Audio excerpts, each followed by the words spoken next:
আসসালামু আলাইকুম এভরিওয়ান। আজকে আমরা যাচ্ছি ডিঙেদায়।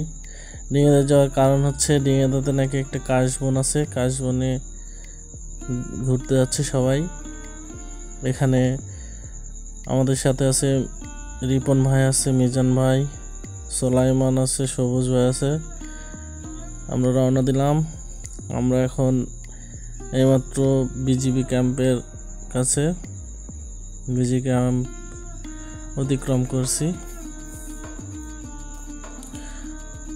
একটু পরে আমরা চলে আসব ডিঙিদা বাজারে। এই যে ডিঙিদা বাজার, ডিঙিদা বাজার থেকে একটু সামনে যেই ডিঙিদা যে মহিলা মাদ্রাসা আছে সেখানেই তার অপোজিটে হচ্ছে বিসিক শিল্পনগরী, ওখানে কাশবন আছে।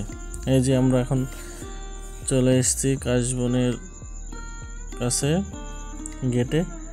এখন গেট দিয়ে সবাই প্রবেশ করছি বাইক রেখে। এই যে আমাদের মূল আকর্ষণ যে কাশবন, সে কাশবনে দেখতে পাচ্ছি কাশবন অনেক সুন্দর লাগছে, দেখতে অনেক সুন্দর। যদিও রাস্তার সাইড দিয়ে কাশবন যেগুলো আছে সেগুলো নষ্ট হয়ে গেছে, এখন তারপরও অনেক সুন্দর লাগছে। এই যে আমরা ঘুরছি, সাব্বির চলে এসছে। সাব্বির আর ফাহিম ভাই আগে ঘুরে এসছে একা একা, আমরা পিছায় পড়ে গেছিলাম। এখন আমরা একটু ঘুরবো, ঘুরে সবাই এক জায়গায় হব, এক জায়গায় হয়ে তারপর আমরা গ্রুপ ফটো উঠায় চলে যাব। এখানে পুকুর আছে দেখছি, পুকুরটা শান বাঁধানো, চারিদিকে শুধু কাশবন আর কাশবন। বিসিক শিল্পনগরী, সবাই আমরা এক জায়গায় উপস্থিত হলাম। এবার যে যেখানে ছিল সবাই এক জায়গায়। এখন আমরা এখানে ছবি উঠাবো, ছবি উঠানোর পরে আমরা এখান থেকে বিদায় নেব।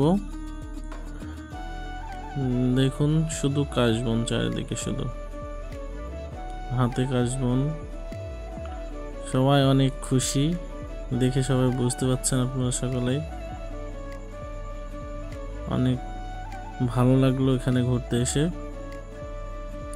কাজী সাহেব খুবই খুশি অনেক। এখন আমরা চলে যাব, চলে জন্য সবাই একসাথে রেডি হচ্ছে। আমি ক্যামেরা করতেছি সেজন্য সামনে আসতে পারছি না। এখানে আসতে পেরে সবাই অনেক খুশি। আমাদের এবার খাওয়া দাওয়া করাবে আমাদের সাকিব ভাই, আমাদেরকে দই এবং কোক খাওয়ালো